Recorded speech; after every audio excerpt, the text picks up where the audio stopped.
Assalamualaikum warahmatullahi wabarakatuh. Hamdan wa syukran lillah. Salatan wa salaman alaika ya Rasulullah. La haula wa la quwata illa billah. Amma ba'du. Jamaah salat maghrib yang malam ini insyaallah dirahmati oleh Allah Subhanahu wa taala. Semoga rahmat Allah yang terlimpah kepada kita pada malam ini akan memudahkan kita untuk menuju surga Allah pada yang akan datang. Karena kita datang ke masjid ini tujuannya untuk ta'lim. Man salaka tariqan yaltamisu fihi ilman sahhalallahu tariqan ilal jannah. Orang yang mengharapkan atau ingin menuntut ilmu, maka Allah mudahkan jalan kita untuk menuju surga Allah Subhanahu wa taala. Semoga kita tadabbur Al-Qur'an ini dimudahkan oleh Allah untuk menuju surga Allah Subhanahu wa taala. Bapak Ibu, saya teringat Ustadz Aditya ini tadi membaca surat Ar-Rahman ya. Ayat yang ke-26 tadi itu namanya leg generalis. Itu saya katakan leg generalis begini, kullu man 'alaiha fan. Setiap yang ada di bumi itu mesti sirna. Berarti tidak hanya manusia. Itu namanya leg generalis. Tetapi leg spesialisnya itu ada. Apa leg spesialisnya itu? Kullu nafsin dha'iqatul maut. Itu leg spesialis itu namanya. Tetapi tadi itu surat Ar-Rahman itu jumlah ayatnya kalau tidak salah 78. Betul Ustaz? 78. Dan diulang kalimat yang jenengan tadi itu fabi ayyi ala'i rabbikuma tukadziban. Itu berapa kali? Ayo berapa kali? Hah? 31 kali. Pripun Ustaz? 31 kali. Nikmat apa yang kau sangsikan? Kan begitu oleh Allah. Diberi makan enak, diberi bernafas enak, kan begitu. Nikmat apa yang masih disangsikan? Kalau masih disangsikan berarti kita ingkar, gitu ya. Tadi ada leg spesialis dan ada leg generalis. Leg spesialisnya itu kullu apa tadi? Kullu nafsin dha'iqatul merasakan, Pak. Jadi setiap orang yang punya nyawa itu mesti merasakan. Dha'iqah artinya merasakan. Jadi kita besok merasakan, Pak. Mati itu bukan akhir daripada kehidupan. Mati itu adalah awal kehidupan yang sebenarnya. Ini kan cuma musafir kita. Walaupun musafir besok kan ingin berkumpul kan kita. Ingin berkumpul Pak. Saya ingin berkumpul besok. Karena apa? Bagaimanapun saya tidak ingin berkumpul dengan orang-orang yang kemudian munafik, ingkar, kan begitu. Orang-orang yang bersimpu ini kan karena ingin ilmu saja. Dan Allah memudahkan untuk surga. Lah, ketika Allah sudah memberitahukan dha'iqah, akan merasakan itu. Akan merasakan. Pernah ingat ketika kita tadabbur tentang Rasulullah meninggal dunia? Masih ingat? Ya Jibril, kenapa engkau berpaling? Masih ingat? Kenapa engkau berpaling? Apa engkau cicik melihat wajahku ya Jibril? Tidak ya Rasulullah, tidak. Kenapa? Karena Rasul menahan sakit itu. Sakratul maut itu sakit. Jibril, sakratul maut ini sakit. Sakit kata Rasulullah. Biarkan ya Jibril, sakit itu ditimpakan kepada aku. Jangan untuk umatku. Kan begitu Rasulullah. Konektivitas kita dengan Rasul harus dekat karena kita sudah dijamin oleh Rasul. Sakitnya dibebankan oleh Rasul meminta untuk dirinya. Lah. Kemudian, kalaulah dha'iqah itu untuk besok, bagaimana kita, Pak, orang yang ingkar kepada Allah dan Rasulnya itu, ketika ruhnya keluar dari jasadnya, itu ditepuk sama malaikat, kepalanya apa? Mukanya bok, bok, bok, dan punggungnya dihentak, bok, bok, bok. Itu orang yang ingkar. Jadi, yang ingkar itu bukan romo saja lah ya. Orang Islam tetapi kemudian dia beriman kepada sebagian tetapi tidak beriman kepada sebagian. Itu ditapuk juga oleh malaikat maut. Pencabut nyawa itu namanya malaikat maut. Bapak pernah bertemu dengan malaikat maut? Dengan malaikat membawa rezeki? Harus ketemu, Pak. Harus ketemu itu. Kalau tidak ketemu, bahaya sekali itu, Pak. Kan begitu? Lah, ketika umat yang Islam yang beriman, Pak ya. Kemudian, kalau orang yang kafir ditepuin, Pak. Pok. Bapak Ibu tahu, malaikat besarnya kayak apa? Tangannya kayak apa? Tangannya mungkin badannya Pak Edi ini. Bayangkan. Bok, bok, bok. Ayo, kayak apa? Ingin tahu? Tapui tangannya Pak Edi aja kelengar, Pak. Apalagi Pak Edi, kan begitu. Lah, untuk orang iman, malaikat pencabut nyawa itu, malaikul maut itu di sini. Ada di sini. Kemudian datanglah seluruh malaikat itu berada di sampingnya malaikatul maut. Apa kata malaikatul maut? Wahai ruh yang ada dalam jasad orang yang beriman, keluarlah dengan damai, keluarlah dengan damai. Salamun alaikum. Berdiri semua malaikat berkata salamun alaikum. Maka dibawalah ruh itu kepada Allah Subhanahu wa taala. Tidak hanya malaikatul maut, malaikat yang berada di sisinya mengikuti serta ke atas. Ini bedanya dengan yang ditabui tadi. Enak enggak, Pak? Enak. Si kurang apa Allah, kan begitu kasarnya. Si tidak mau patuh.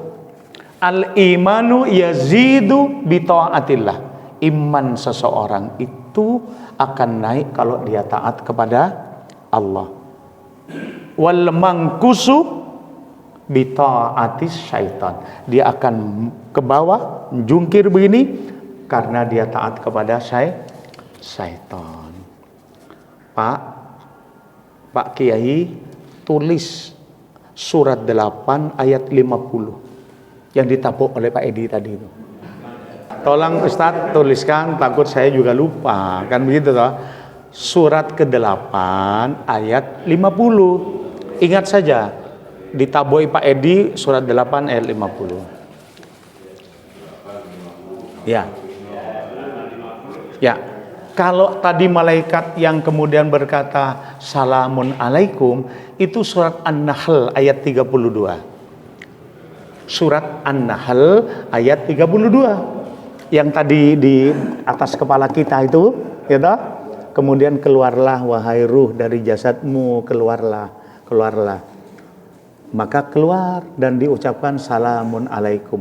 Kalau lebih lengkapnya ya ayyuhalladzina amanu, apa itu?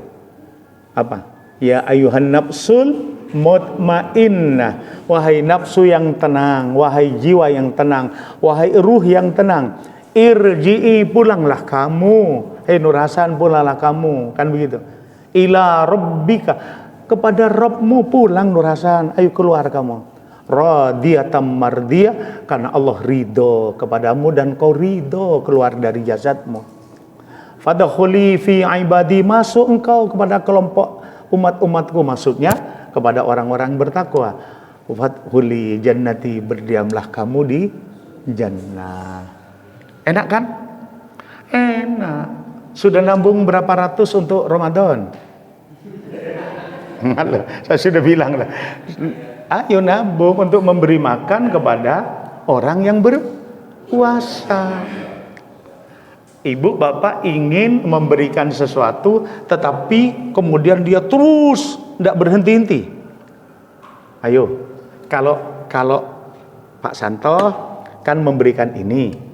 Yang memberikan ini kita doakan, yang memberikan jajan, memberikan teh, semoga Allah sehatkan, selamatkan, dan dilimpahkan pahalanya dan diberi berlipat ganda pemberiannya.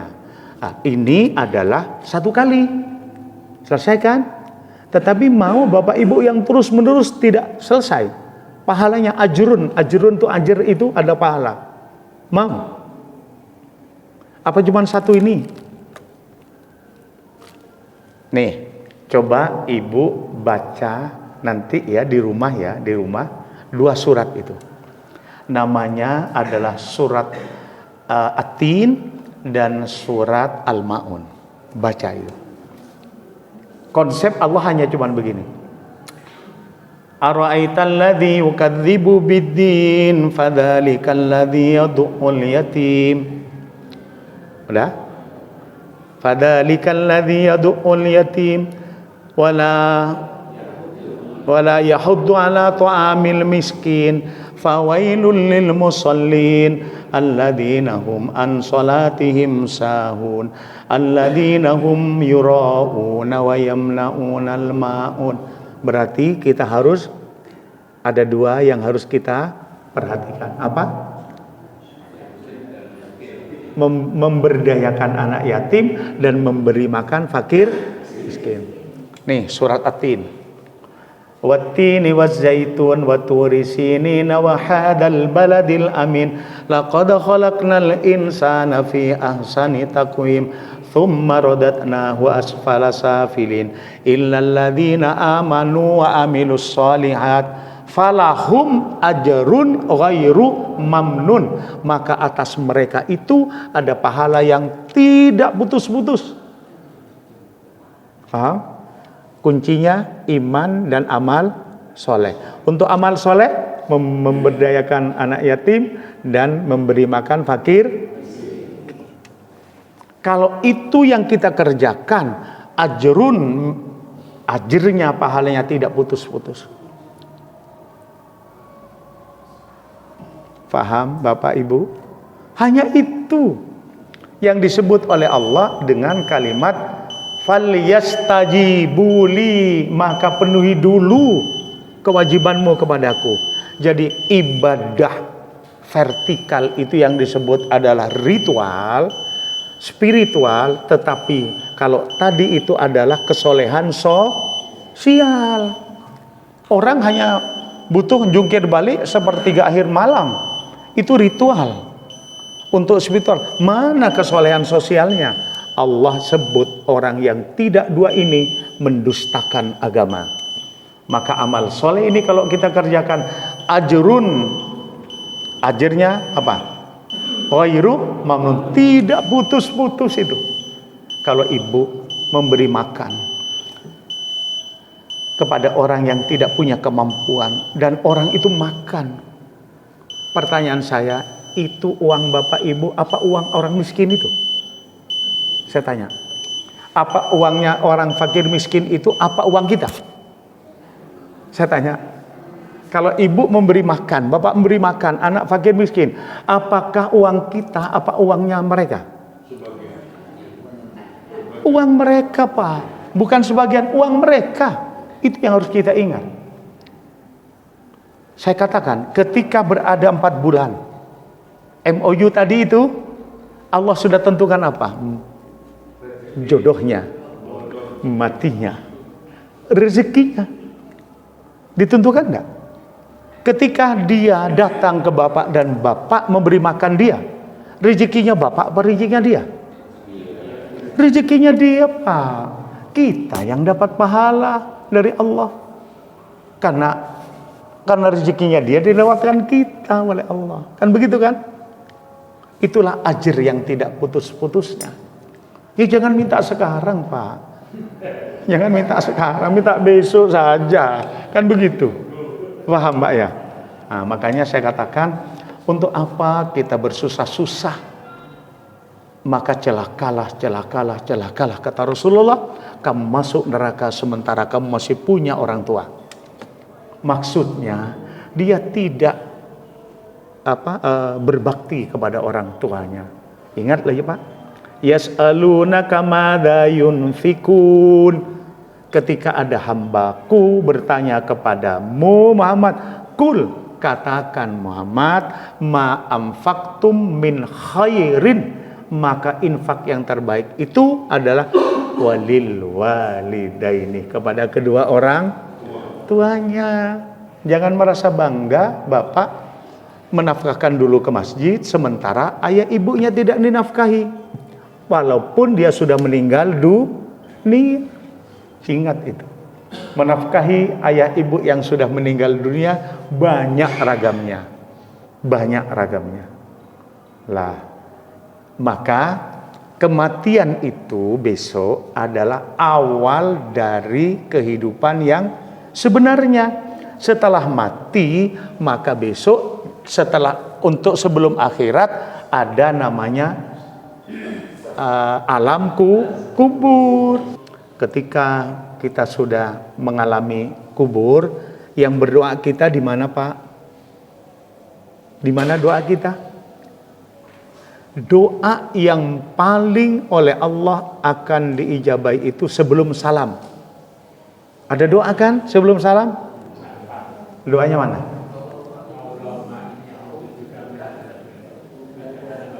Min adabil qabri wa min adabi wa min fitnatil masihid dajjal. Siksa kubur ada enggak? Karena Rasul menyuruh untuk berdoa terbebas dari siksa kubur. Agus Mustafa tidak percaya dengan siksa kubur. Kenapa? Kata Agus, kok soalnya sudah masuk di dunia. Paham Pak? Kalau teman-teman di Nahdlatul Ulama itu soal yang masuk itu marrabbuka, kan ya toh? Man nabiyuka, man imamuka, kan begitu. Kalau di kita, siapa Rabbmu? Siapa yang membawa agamamu? Kan begitu? Tentang sisa kubur itu sama-sama bocor ke dunia. Tetapi ingat, orang itu tidak akan bisa jawab kalau tidak dapat rahmat dari Allah. Apa Ustadz nanti bisa yakin, bisa jawab siapa Rabbmu? Allah. Belum tentu bisa jawab itu. Al-yauma nahtimu ala afwahihim wa tukallimuna aydihim, sing ngomong tangane. Hati-hati yang PNS. Yang ngomong itu tangane, kan itu. Wa tashhadu arjuluhum, yang menjadi saksi adalah kakinya. Iya Pak, saya kemarin ikut ilmu Pak, kata kaki. Iya, saya saksinya. Begitu besok. Loh Pak, saya kemarin enggak ngambil duitnya negara. Enggak, kata kaki saya. Apa Kiai diundang satu yang teko 50 begitu.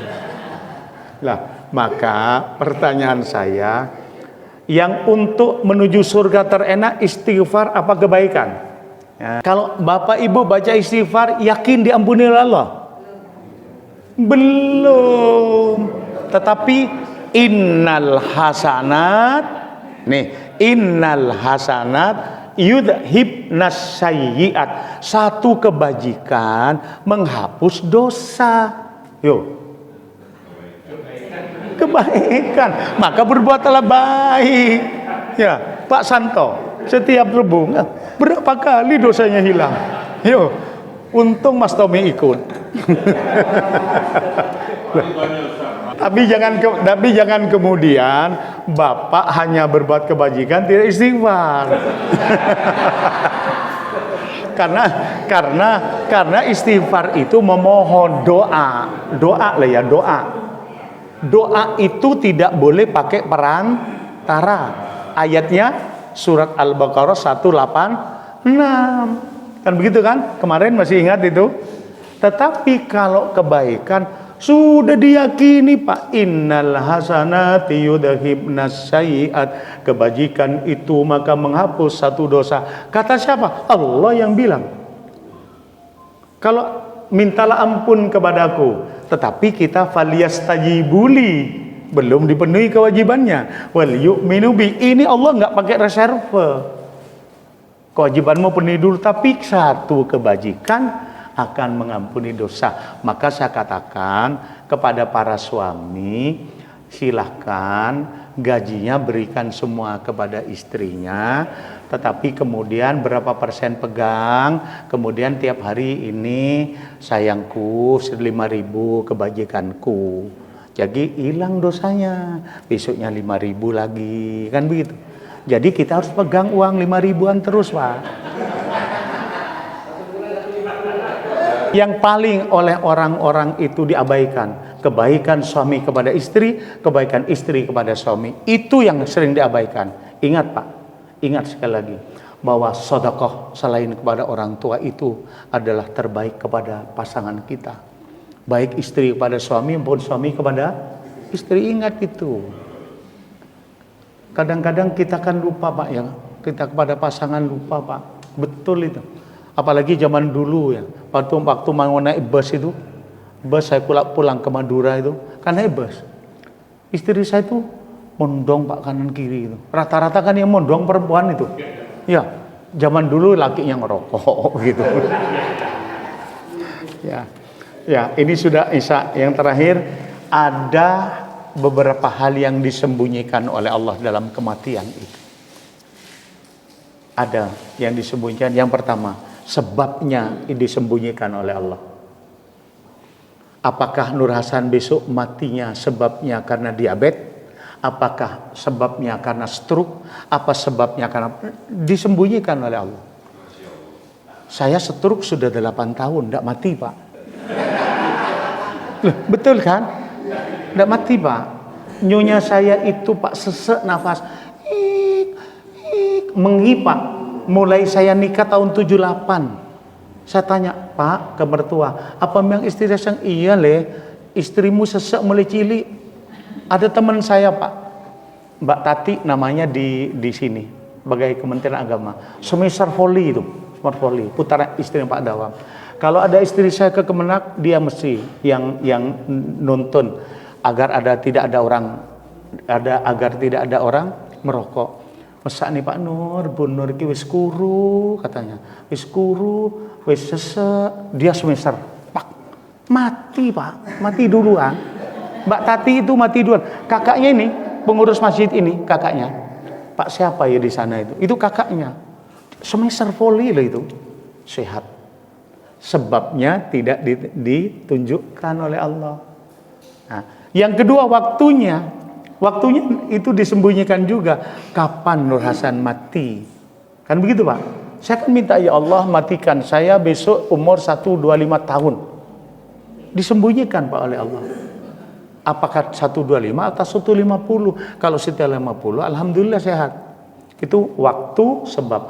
Yang ketiga itu, Pak, selain waktu, selain sebab itu, kejadiannya itu oleh Allah tidak ditentukan.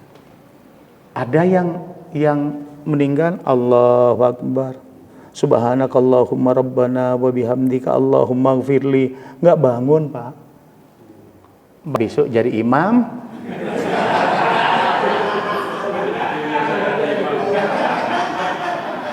Subhanakallahumma wa bihamdika asyhadu an la ilaha illa anta astaghfiruka wa atubu ilaik. Assalamualaikum warahmatullahi wabarakatuh.